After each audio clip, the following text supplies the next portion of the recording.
Pendant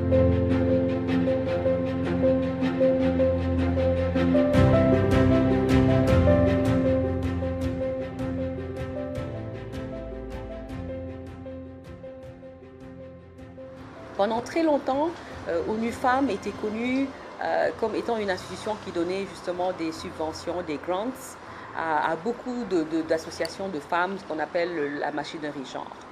Et je pense que depuis 18 mois, il y a une approche fondamentale qui a été réformée. Et maintenant, nous parlons plutôt de programmes phares.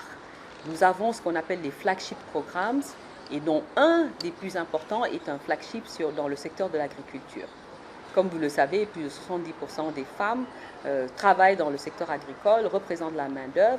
Et comment nous pouvons nous assurer que cette agriculture, qui est un peu le driver of growth, hein, ce levier de croissance de nos pays, intègre les femmes et leur permet justement de s'émanciper économiquement. Moi, je préfère d'ailleurs le mot en anglais parce que economic empowerment est tellement plus fort que autonomisation économique, puisqu'il y a une notion de pouvoir dans le mot empowerment.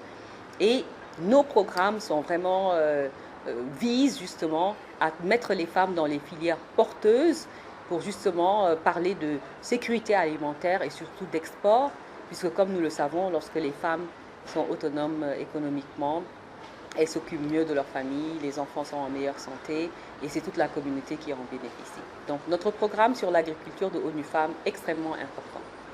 Le deuxième pilier de notre intervention, c'est l'entrepreneuriat féminin. Pendant très longtemps, l'entrepreneuriat féminin a été confiné à l'informel.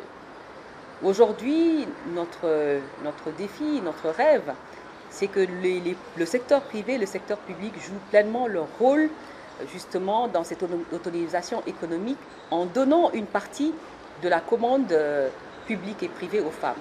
Nous avons de superbes exemples comme le Kenya, où 30% de la commande publique est dédiée et réservée aux jeunes, aux femmes et aux personnes avec handicap. L'Afrique du Sud a aussi un traitement préférentiel pour les femmes entrepreneurs et nous aimerions, avec nos partenaires institutionnels, avoir sur tout le continent un quota, une réservation justement de cette commande publique et privée aux femmes.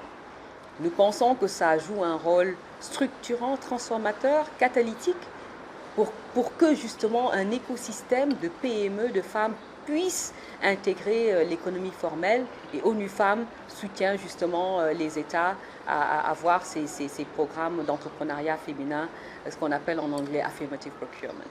Et enfin, les femmes dans le monde du travail. Les femmes sont encore confinées à beaucoup de tâches domestiques. Comme vous le savez, la main-d'œuvre domestique à la maison est essentiellement féminine et nous aimerions justement que les pays aient des salaires minimums, qu'il y ait une protection sociale pour justement ces femmes, pour que justement le monde du travail soit plus équitable avec des congés payés, une assurance maladie, etc.